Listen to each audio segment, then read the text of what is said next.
आज का जो बाइबल रीडिंग है, जो पैसेज आपके और मेरे सामने है, हम उसके अनुसार चलेंगे। मैं उसको रीड करना चाहूंगी। और यहाँ पर इस तरीके से लिखा है, मरकुस 4 अध्याय उसकी 35 आयत से हम लोग पढ़ेंगे। उसी दिन जब सांझ हुई तो उस चेलों ने कहा, आओ हम पार चलें। और वे भीड़ को छोड़कर जैसा वह था वैसा ही उसे नाव पर साथ ले चले। और उस साथ और भी नावें आई और लहरें नाव पर यहाँ तक लगी कि वह पानी से भरी जाती थी। पर वह अब पिछले भाग में गद्दी पर सो रहा था। तब उन्होंने उसे जगा कर उसे, तुझे चिंता नहीं कि हम नष्ट हुए जाते हैं? तब उसने उठकर आंधी को डांटा और पानी से कहा, शांत रह, थम जा। और आंधी थम गई और बड़ा चैन।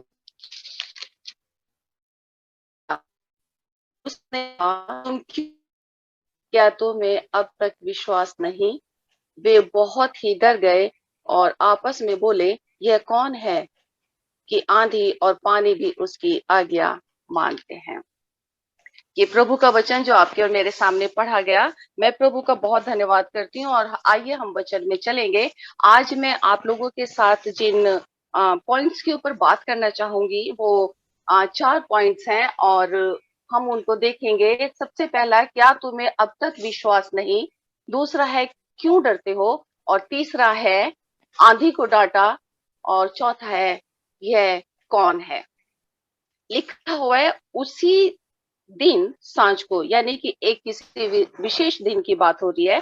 और उस दिन का मतलब है जब हम लोगों ने देखा है बीज बोने वाले से लेकर राई के दाने के बराबर, जहां प्रभु अपने लोगों से, जब बहुत बड़ी भीड़ उनके सामने आ जाती है, बातचीत कर रहे हैं। और लिखा हुआ है उसी दिन प्रभु यीशु मसीह सांझ के समय, संध्या के समय अपने चेलों के साथ जैसा वह थे वैसा ही नाव पर चले। और अगर हम लोग मरकुस 6 अध्याय और उसकी 31 आयत में देखें, प्रभु यीशु मसीह और उनके चेले बहुत व्यस्त रहते थे, बहुत बिजी वो लोग रहते थे। 31 आयत में लिखा हुआ है 6 अध्याय की, उसने उनसे कहा, यानी अपने चेलों से, तुम आप अलग किसी स्थान में चलकर थोड़ा सा विश्राम करो, क्योंकि बहुत लोग आते जाते थे और उन्हें नहीं मिलता था। प्रभु के जो चेले थे, और प्रभु बहुत ही व्यस्त रहते थे, बहुत बिजी, परमेश्वर दिन और रात प्रभु के वचन को लेकर इस पृथ्वी के ऊपर चले थे। अब हम देख रहे हैं कि जो चेले हैं वो आंधी और तूफान का सामना कर रहे हैं। हम लोग तूफान, जो समुद्र में उठने वाली जो गतिविधि है, उसको जानते हैं। एक तो जो हम लोग जानते हैं साइक्लोन और टोर्नाडो, और दूसरा है हेरिकेन, और तीसरा जो प्रेरितों के काम, और उसका 27 अध्याय 14 में हमें मिलता है यूरोक्लेन। ये तूफान जो होते हैं, और जिसके लिए यहाँ पे लिखा हुआ है वचन में कि बड़ा तूफान हुआ, ये अगर और बाइबल में बुक्स में हम लोग देखें तो ये तूफान जो था ये बहुत भयंकर था। और लिखा हुआ है इतनी ज्यादा लहरें थी कि नाव पर यहाँ तक लग रही थी कि पानी से वो भरी जाती थी। और चेले इस आंधी और इस तूफान का सामना कर रहे हैं, और प्रभु यीशु मसीह, लिखा हुआ है, सो रहे हैं। और जब प्रभु यीशु मसीह ने उठकर आंधी तूफान को डांट दिया, तब प्रभु यीशु मसीह, जिस बात पे मैं आपका ध्यान लेके जाना चाहती हूँ, वहां पर लिखा हुआ है, क्या तुम्हें अब तक विश्वास नहीं? यानी कि अब तक विश्वास नहीं का मतलब है बहुत पहले से ये सफर प्रभु यीशु मसीह के साथ चेले देखते आ रहे हैं। इसी पैसेज को अगर हम मत्ती 8 और 26 में देखें तो वहां यीशु मसीह अपने चेलों से कह रहे हैं, हे अल्प विश्वासियों, क्यों डरते हो? और यहाँ पर लूका 8:25 में अगर हम देखें, सेम पैसेज है, वहां पर प्रभु यीशु मसीह कह रहे हैं, तुम्हारा विश्वास कहाँ था? और मरकुस 40 जो हम पढ़ रहे हैं, इसमें 4 अध्याय की 40 आयत में प्रभु कह रहे हैं, क्या तुम्हें अब तक विश्वास नहीं? और मत्ती 16:8 में अगर हम चले तो प्रभु वहां अपने चेलों से कह रहे हैं, स्मरण करो 5,000 की वो 5 रोटियां जो तुम्हारे सामने ये आश्चर्य कर्म किया गया, याद करो। स्मरण करो 4,000 की वो 7 रोटियां।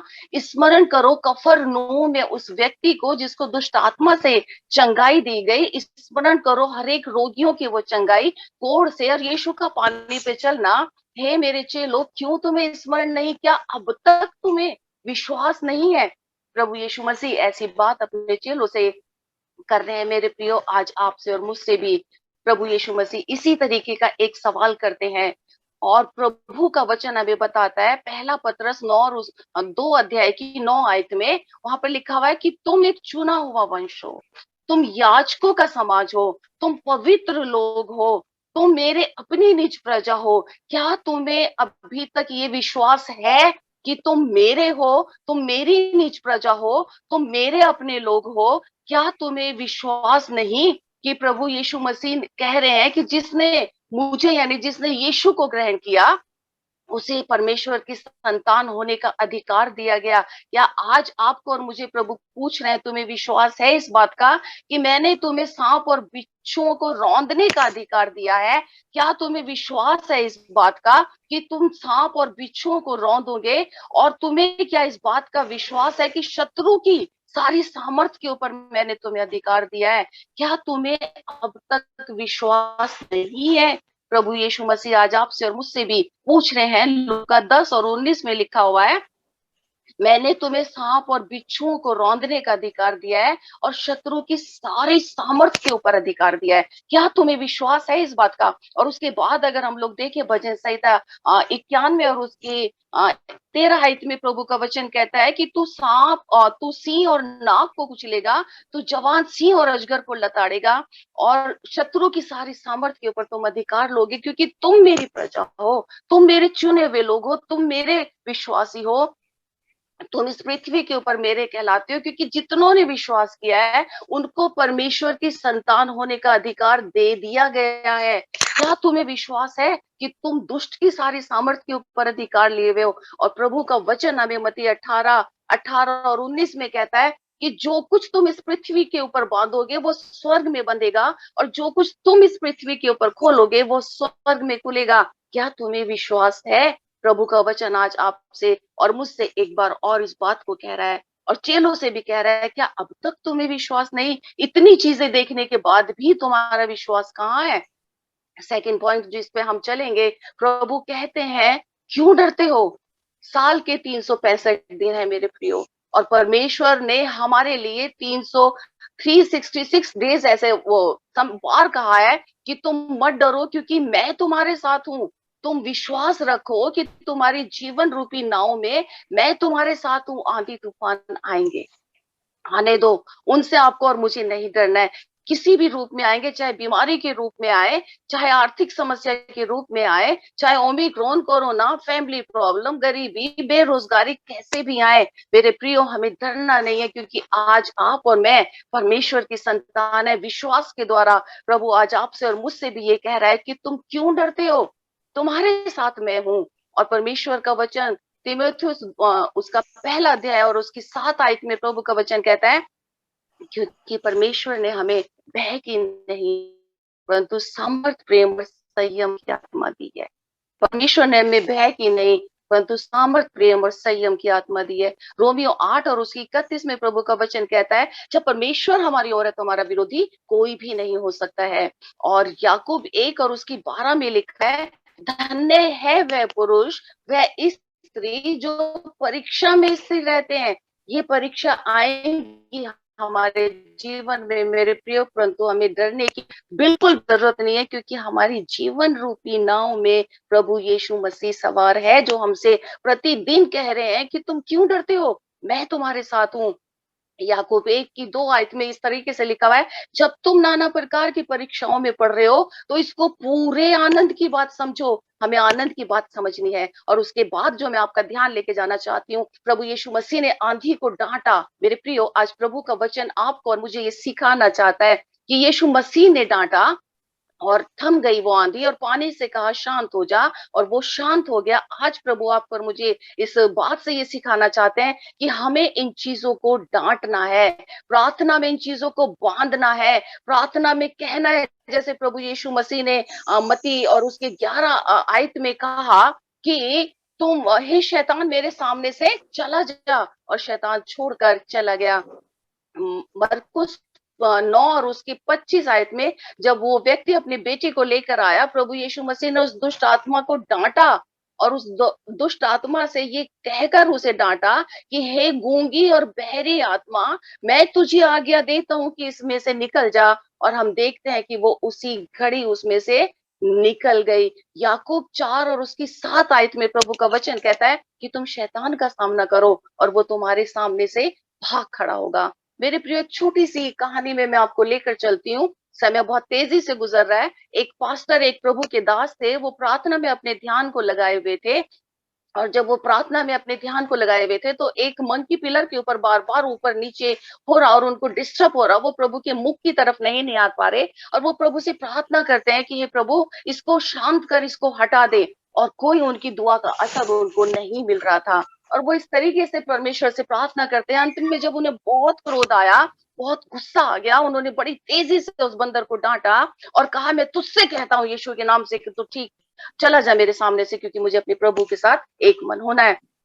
मेरे प्रियो, उसी समय वो ठीक हो गया, वो चला गया। और उनका ध्यान जब प्रभु के मुख की तरफ लगा तो प्रभु उनकी तरफ देखकर हंस रहे थे। वो पास्टर समझ गए कि प्रभु मुझसे क्या चाहते थे। और प्रभु ने कहा, बेटा, मैं यही तो चाहता था। मैंने तुझे अधिकार दिया है, जो तुम इस पृथ्वी के ऊपर चाहोगे वो तुम कर नहीं पाओगे। और इसी तरीके से प्रभु का वचन आज आपको और मुझे कहता है कि केवल हमें प्रार्थना ही नहीं करनी है, प्रार्थना के साथ साथ हमें यह अधिकार दिया गया है। शत्रु की, लिखा है, सारी सामर्थ के ऊपर तुम्हें अधिकार दिया गया है। और तुम जो कहोगे वो होगा।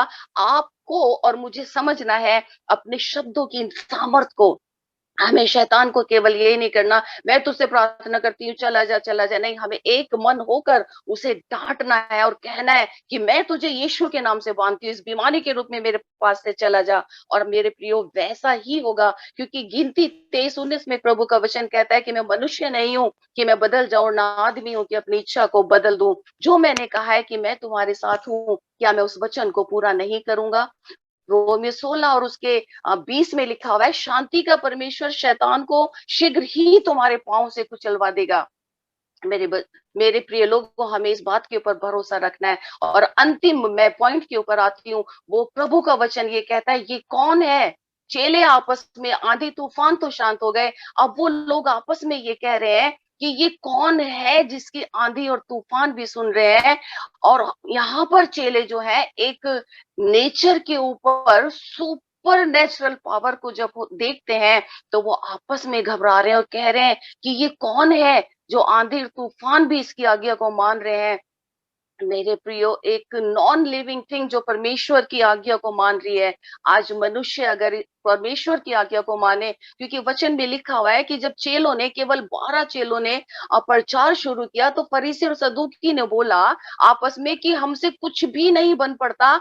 देखो, पूरा संसार इसके पीछे हो चला है, देखो पूरा संसार इनके पीछे हो चला। आज आप और मैं तो बहुत ज्यादा लोग हैं। अगर परमेश्वर की आज्ञाओं के ऊपर हम एज इट इज चलेंगे, यदि आपका और मेरा विश्वास प्रभु के वचन के ऊपर होगा, यदि हम सारी उन चीजों को डांटेंगे और बांधेंगे, यदि हम विश्वास में प्रार्थना में झुकेंगे, मेरे प्रियो, तो जरूरी है कि ये पृथ्वी प्रभु के नाम से बदल जाएगी।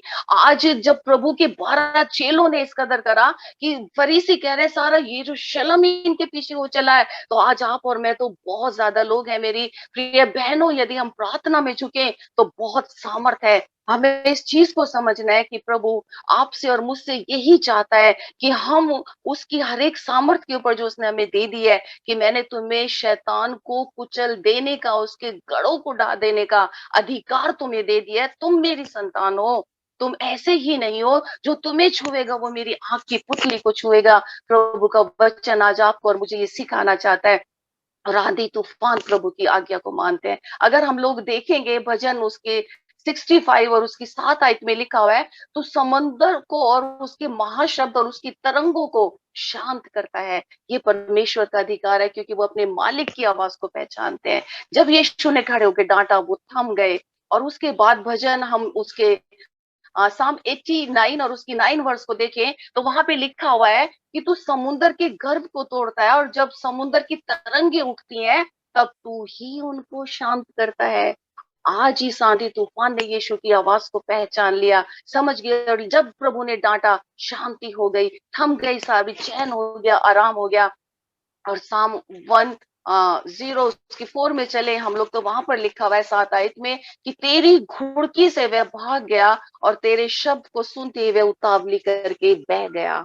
आज चेलों से प्रभु ने कहा कि तुम्हारा अब तक विश्वास क्यों नहीं है? क्या तुम्हें अब तक विश्वास नहीं है? और फिर प्रभु यीशु मसीह ने कहा, क्यों डरते हो? प्रभु यीशु मसीह कह रहे हैं कि आज आपसे और मुझसे भी कह रहे हैं, तुम्हें डरने की आवश्यकता नहीं है, क्योंकि मैं तुम्हारे साथ हूँ। इस आंधी तूफान को प्रभु ने शांत किया। आज आपके और मेरे संसार में उठने वाले आंधी तूफान को भी प्रभु शांत करेगा, यदि हम विश्वास से प्रभु के सम्मुख झुकेंगे। ना भूले अपने शब्दों की सामर्थ को, ना भूले इस बात को कि हम कौन है। हम जीवते प्रभु की संतान है। हम जो चाहेंगे वो होगा, जो बांधेंगे वो स्वर्ग में बंधेगा, जो खोलेंगे वो पृथ्वी के ऊपर खुलेगा। प्रभु हम सबको इस वचन के द्वारा बहुत बहुत आशीषित करे। आमेन। एक छोटी सी प्रार्थना हम लोग करते हैं। प्रभु जी, हम इस समय के लिए, इस सुबह की, इस प्रातःकाल की, प्रभु इस बेला के लिए आपका हृदय से धन्यवाद करते हैं मेरे जीवित प्रभु। आपका वचन कहता है कि आपने जगत के मूर्खों को चुना है। प्रभु आपका हम धन्यवाद करते हैं पिता कि आपने प्रभु जी अपने गहरे भेदों को मनुष्य जाति के ऊपर प्रकट किया, क्योंकि आपने उन्हें अपनी संतान होने का अधिकार दे दिया है। प्रभु आपने हमें अपनी संतान बनाया। प्रभु हम धन्यवाद देते हैं प्रभु, जितने भी लोग आज इस प्रातःकाल में इस जूम मीटिंग के द्वारा जुड़े हुए हैं प्रभु, हर एक को बहुत आशीष देना। और सबसे बढ़कर प्रभु हमें आशीष इस बात की देना प्रभु कि हम अपने प्लेस को, अपने प्रभु जी उस जगह को पहचाने कि हमारे प्रभु ने हमें क्या अधिकार दिया कि हम उसकी संतान है। प्रभु सारा आदर सारी महिमा आपको देते हुए यीशु मसीह के नाम में इस प्रार्थना को मांगते हैं। आमीन।